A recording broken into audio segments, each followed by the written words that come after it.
Sasa waheshimiwa wajumbe, baada ya kupata barua ya makamu wa rais, tukahangaika kutafuta, just brainstorming, sasa nani anatufaa.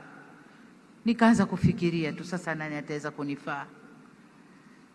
Basi nikawa na majina kadhaa, lakini leo kama mliona, niliwatoa wazee wangu hawa, kaka zangu watatu, Dr. Sheni, Dr. Kikwete na Dr. Karume.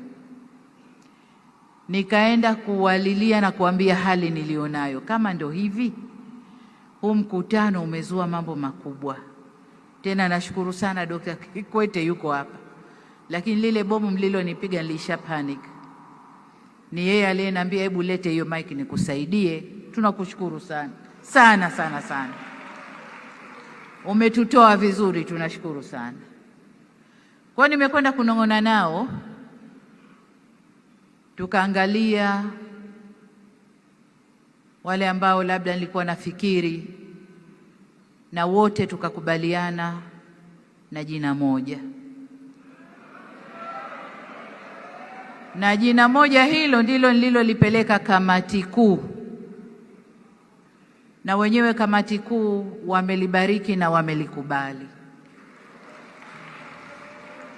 Sasa nataka nililete kwenu jina la kijana wetu